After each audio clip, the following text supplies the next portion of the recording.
CashFlow Diary Podcast, episode 123.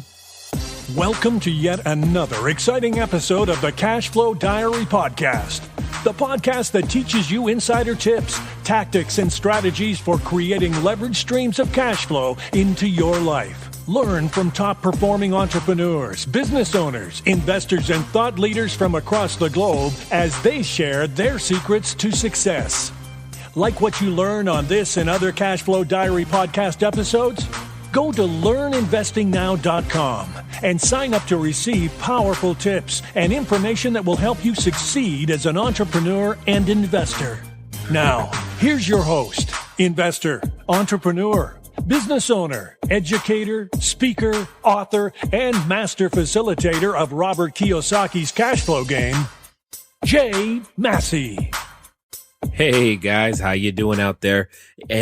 How's December treating you? I know it's right. It's only been a few days in, but you should still be focused on December, not January yet. You heard me say that last time. For those of you joining us for the first time or the 101st time or how many ever times, welcome. My name is Jay and I'm your host today.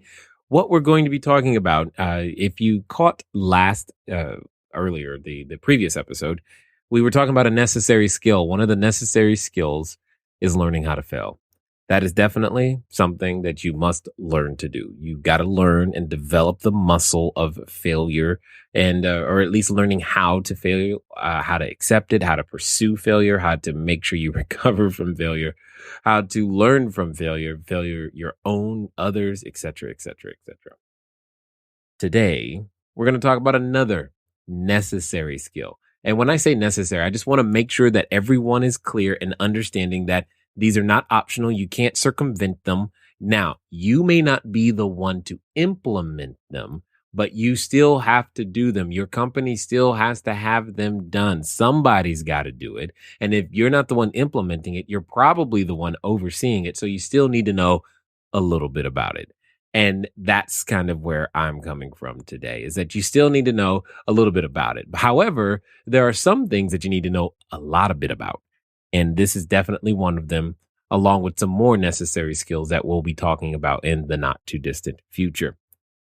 See, what we're going to be talking about today, I believe very strongly, this one separates the men from the boys from the men from the women? No, not the men from the women, because that's not right. It's more the girls from the little girls from the big girls, if you will. And this is the one that absolutely makes all the difference. If you said to yourself, hey, I've tried to be an entrepreneur before, I've tried to do real estate before, Jay, it didn't work. Or if you said, hey, I had a business and all these other things, at the end of the day, I'm going to say that it came down to one of many things, but definitely this one was one of the issues in a very, very strong way. And in fact, if you feel like you're still stuck at your job, if you're saying to yourself, New Year is coming around the corner, and one of the things I want to do is I want to make more money. I want to earn more money. This skill set is one of the necessary skills that you are going to need in order to make that happen. In fact, as I've said before, it's the number one problem of most, if not all, entrepreneurs or would-be entrepreneurs. I'm sure if you read the episode title, you know that we are talking something about marketing. What does that mean? What is it? And I find this interesting. When you look up definitions of this particular subject or topic, you get, all kinds of answers. For example, when you type in what is marketing and you come up with the Wikipedia answer, it simply says marketing is the methodology of communicating the value of a product or service to customers for the purpose of selling that product or service. Okay, that's interesting, but it doesn't really tell me what I need to do today, Jay. I agree with you, but that's why we're talking about this, because at the end of the day, what do we need to do with it? I don't know. Let's see. If I go over to the businessdictionary.com, their definition is the management process. Now, this is marketing. The management process through which goods and services move from concept to the customer. Okay. It includes the coordination of four elements called the 4 Ps of marketing. Identification and selection and development of a product, determination of its price, selection of a distribution channel to reach the customer's place, and development and implementation of a promotional strategy. Okay, that's interesting. And then I went over to Forbes.com, and I kind of like this article the best of the ones that I did see. And it simply starts with, let's face it, to the average business person, marketing equals promotion. Marketing is what you say, how you say it, when you want to explain to someone how awesome your product is and why people should buy it. I was like, okay, that's a more closer answer. And when I say marketing, let me tell you why I think this one is so necessary. Okay, you really got to grasp this. It's necessary because the main difference between most employees, so if you think about the, Robert Kiyosaki's cash flow quadrant, you've got the employees, the small business owners, the big business owners, and as well as the investors. The main difference between employee and the other three quadrants is this level of which they master marketing and one of the other necessary skills, sales, which we're going to talk about as well. So you say, Jay, I've been in sales before. I know all about this. Well, let me tell you what I really mean. See, in my world and the way that I see things, you haven't been in sales if you've never taken a customer from cold to all the way through the end of a relationship, all the way through to referral. What does that mean? That means I'm not talking about you had to, you were given a whole set of leads. No. I'm not talking about that. I'm talking about the fact that you had to go find your own people to talk to. You didn't know who to talk to. You had to learn how to communicate to that person and then get them interested in a product and take them through that entire sequence so that on the other end that they felt that they were getting an excellent deal, and they better had be, but they were getting an excellent deal on whatever it is that you were representing or marketing or serving. See, marketing is the piece about finding that audience. It's a piece about finding that person. A popular word today is that avatar that would actually be even kind of somewhat interested in what it is that you do. Going out there into the world to find complete strangers and give them an opportunity to come into your world to solve a problem that they may not even know that they had, or if they did know they have it, great. You still got to go out there and let them know that you exist. The interesting thing about real estate, and more importantly, real estate investors to me these days, is that for some reason, we have this tendency to believe that all I have to do is buy the house and the people will come to me. Of course, people need a place to stay. That I have a house. It'll be fine. It'll be full. It'll be this. And, and you've heard it said to some degree, if the deal's good enough, the money will find you. And I know I've said things like that, and it's very true, but it's also very not true in the sense that the money can't find you if you've never paved a way for the money to get to your door, which means you got to have some marketing.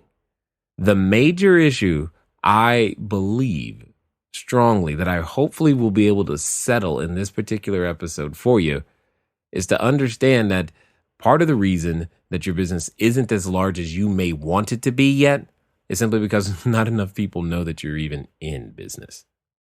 Period. A forgotten skill set is how to build, maintain, manage, curate, and grow a database, a Rolodex.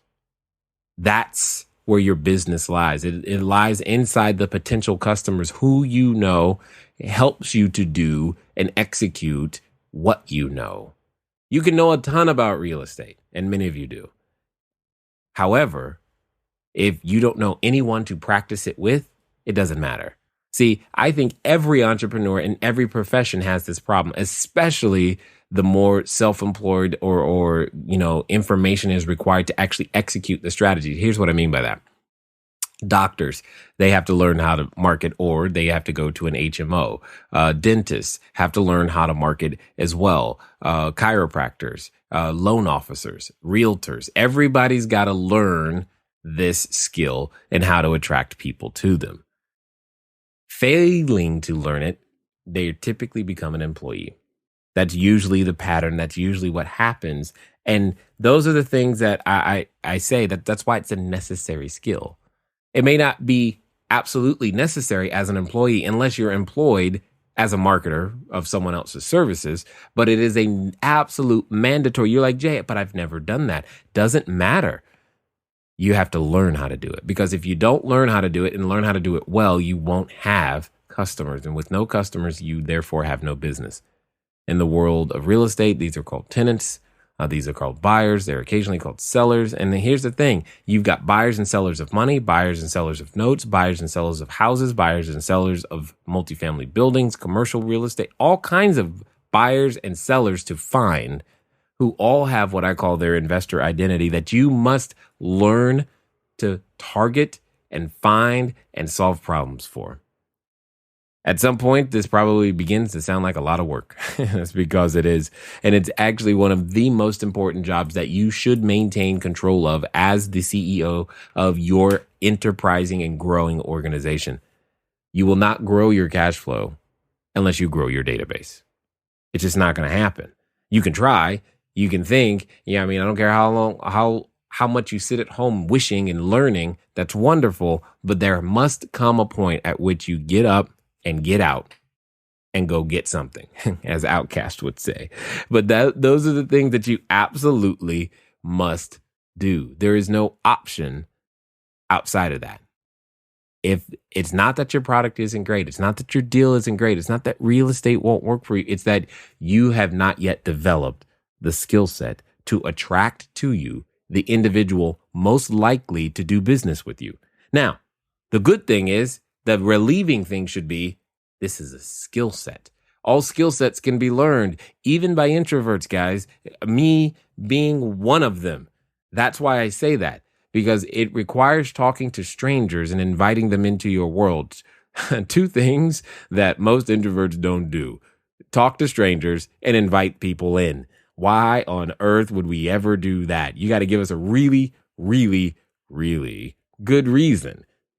And at the end of the day, because of how we got started, because of the situation that we were in, it was no longer serving me to continue to act that way, right? So we had to learn to become completely different. So for me, in my world, I want to have all of the strategies at my disposal to be able to attract people to the business. Because there's a concept out there when you're thinking about looking for business, is you can farm or you can hunt. When you can plant seeds or you carry a gun. And I would rather do both, because there's times when both are appropriate. However, here's my point. You really hear me when I say this. And if you're not taking notes, you're going to want to write this one down. Everything works and nothing doesn't. Well, I'll say that again. Everything works and nothing doesn't. Oftentimes, we are wondering, what is the new shiny bauble that's going to make sure all these customers come and flood my door tomorrow, right? Tomorrow, today even. And it doesn't really matter so much to me what you do. I care that you do, and that you do a lot of it, and that you do it consistently, and that you do it as it leads towards and leans into your personality type. Because if you don't have fun doing it, you're not gonna. Period. I don't care how good the strategy has worked for someone you know. If you don't have fun doing it, you're not going to do it no matter what. Marketing is this process of thinking, who do I want to attract, and how do I want them to know me? How do I want them to understand who we are, what we do, how we serve them? And so that when you speak, they listen, because they go, oh, that's my guy. That's my gal. That's the product I want right there. And get them to raise their hand. I love the way, we can do that these days and get people to self-select and say, hey, you're the one I want to work with. And that's exactly what that is our challenge, to understand our customers so well, to understand the person we're looking to serve so well, that when we talk, even though we're talking and placing our message in mass media and forms of communication, it still sounds like we're having a personal conversation to them. These are all skill sets that you learn over time. I love this idea because then it supports one of my core values I love to teach. It's one of the things that makes me excited is helping people understand what are concepts that are typically perceived to be complicated. And it gives me the opportunity to do this. There's a gentleman out there who you may have heard of and maybe not, but you should find him and his books and everything else that he's talking about, because he talks about utility, not spelled in the way that you would normally think. It's Youtility. His name is Jay Baer. Now, yes, I kind of like the first name, but that's not the reason you should be listening to him. It is a simple message that I heard from him when I was at the Infusion Con. And that's just a very large meeting for a lot of entrepreneurs and how they manage their databases and the software platform that we use. And he was just simply saying, have your marketing so good that people want to use it. And I was like, this is good. To me, that translates to you educate to dominate, because if you can create something inside of your business that is marketing, but is educational based, that your customer can use, then you become their go-to guy or gal or resource for whatever it is for their problems. And that's exactly what you want to do. You want to be able to have that content be shared. You're like, hey, make it useful to them. You want someone to like or tweet or retweet or whatever, make it useful to them. And that begins the beginning of this attraction process. And some of the tools that we have today are absolutely amazing in terms of reach. Now, here's the thing I want to say. Don't get distracted by the tools. They're just tools. Social media is a tool. Okay. It's not the replacement for, it's the tool. I have a marketing strategy. Here's what we're going to do to execute it. Oh, by the way, here's a tool that can help us reach more people faster in more areas, more demographics. And those are the advantages that technology brings today. The technology in and of itself isn't the answer. I've said this before and I'll say again. You can have an expert tool, but that does not mean you know how to use it expertly yet. You can learn this, and that's what I get excited about.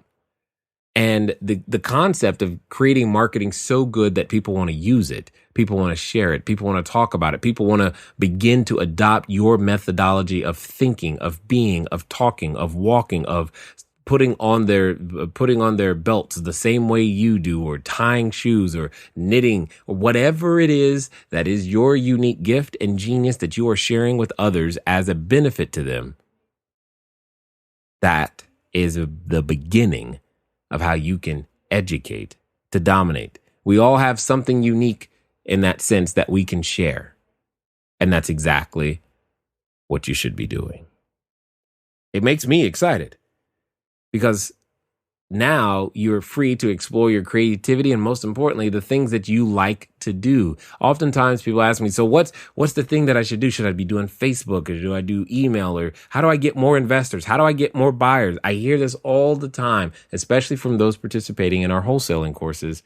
They say, Jay, there's no buyers. Jay, there's no sellers. And it's funny because sometimes they're in the same marketplace, two different people. One comes to me and says, there's nobody buying. And the other one comes to me and says, there's nobody selling. And I'm just like, seriously? You're like, yeah, I can find all the buyers, but I can't find sellers. And the other person, I can find all the sellers, but I can't find buyers. And I'm like, you live in the same place. The only reason this happens is because they don't know that you're there. If they knew that you were a possible solution, you'd get the phone call, email, tweet, Facebook message, or whatever else it is that you want to use as a tool. But they don't know. Your job is to promote, to become a promoter, to tell everybody, hey, here's what I can do. And I can do it for these type of individuals. And if you are one of these type of individuals, this is what we specialize in. This is what we do. See, we are cash flow diary. What does that mean? That means we focus on anything that can create cash flow, which gives us a lot to choose from. And someone called me, I was on the Flip Nerd podcast, and he called me agnostic toward the vehicle that I use to create cash flow. And he's absolutely right. I just never thought about it in that particular term. Because if you think about it, a book, royalties, or things of that nature, that becomes an asset and you can produce cash flow. Same thing with the song, right? Same thing with poems. Same thing with anything that you have the ability to create and can copyright or trademark and use your intellectual property to make happen. Processes. All of these things. And the great thing is that you and I have the capacity to breathe and think, and we've got the opportunity in front of us today. We are just failing to let people know that we exist. So, what are some of the things that you can do? Well, simply, you can decide to start. And in fact, some of the simplest things that you can do is to begin to tell people, but Jay, I'm not ready yet. I hear that one all the time. You always start before you're ready. Just start. Because nothing happens until there's a sale, and you won't have a sale until you have people to talk to. You just won't. So you can think that the product's not perfect. Well, quit trying to make it perfect and see if anybody wants it. And when it comes to real estate, it just means go write an offer. Go put out a sign. Go tell people, hey, I am in business. So let me give you the one way to do this in person. It's been my favorite way for a long time, and I share it with you freely. So you typically, when you're in person at a networking event, you have one of two situations. Either someone just asked you, hey, what do you do? Or you're about to ask them some form of, what do you do? Either way it goes, you've got to be armed and prepared for those answers. So let's talk about the situation in which someone asks you first, hey, what do you do? By the way, this is the situation I got best at because I wanted people to ask me that question. So I came up with creative strategies, creative marketing techniques to get people to come to me, because I didn't want to go to them, and ask me that question. If you come to me and ask me a question, I'll answer. But don't ask me to start a conversation. That's painful. Anyway, here's my point. Here's a very easy formula that you can use. Again, this is going to be one of those moments you're going to want to take notes. Most businesses, dare I say all, can be summed up in a very quick 15 seconds, maybe 20, called an elevator pitch. But here's a formula you can use for any business, anywhere, anytime, to be able to intelligently and concisely, and most importantly, effectively, let someone know who you are and what you do. It's simply I, action verb, that would be in brackets, I, action verb, target market, so they can't, I, action verb, target market, benefit, so they can benefit. I help teachers, and then state of benefit, use their 403B plans or their retirement plans in an effective way so they can quit worrying about if they'll get tenure or not. Oh, well, cool. Now, the vehicle I use to do that, it could be anything. It doesn't really matter. What matters are the benefits to your customer. No longer they don't care about the features and the benefits. And we've got the best XYZ on the planet. Wonderful. Do you understand me? Do you understand my problem? And if so, please communicate that quickly because you got about 30 seconds before I tune you out. So that's a simple formula you can use. When you get the opportunity to quote unquote go first, especially when you're first starting in real estate, some of the quickest and easiest things you can do is get to a question. And the faster you get to the question, the better. One of my most favorite questions has always been, have you ever considered getting involved in real estate investing? Now, you realize you can change that last part to any industry you'd like. But have you ever considered getting involved in real estate investing? Now, when someone answers that, what is the likelihood that they're going to say yes? Well, it's pretty high because it's ever considered. Very broad. Like in your entire life, have you ever even thought about, for 3 seconds or more, getting involved in real estate investing? Oftentimes you'll hear a yes. Occasionally you'll still hear a no, and that's fine. You don't really care either way. You just want the answer. You're starting the conversation. And then they'll say something, and you always respond with my two favorite words, two of the most powerful words, in my opinion, in the English language, especially when used together. Really? Why? From that position, you are now able and capable of finding out what it is that ails them so that you might be able to position yourself as a solution to help them. If you hear something that you can't solve, then maybe the best thing you can do is point them in the direction of a solution, which is still value as opposed to nothing. And that's what began and how I began marketing. Just verbally telling people one at a time, here's what I do. And I would always ask people, hey, what type of investing are you looking to do? Also, one of my favorite questions. What type of investing are you looking to do? You've got to begin somewhere. So here's an easy way for you to begin. One of the best marketing strategies for a business, period, is to educate people, as I've said before, but I love to educate using the Cashflow board game. Many of you, you recently entered a contest, which, by the way, if you entered that contest and you got the email that says, hey, you won, I need you to give us a contact and say, hey, I'm the guy that won. I'm the gal that won, because the only thing we have is your email address and I can't email you the board game. It just doesn't work that way. Nonetheless, you guys know that that's one of my favorite tools to go out there and educate people with. And it educates them in such a way that it helps them want to do business with you, which is one of the major things that you want to do. You want to do that. Educate, give, deposit, give people a reason other than, hey, just give me money and I've got the best price to come do business with you. You've got to find more ways, more techniques to go out there and get your message in front of the correct market and have what they call a market to message match. Because without that, it lies flat. So what does that mean? That means you could spend a ton of money on marketing, but if you're marketing and sending your message to the wrong people, well, that's a problem. Doesn't mean the message is wrong. It means you could have chosen the wrong person.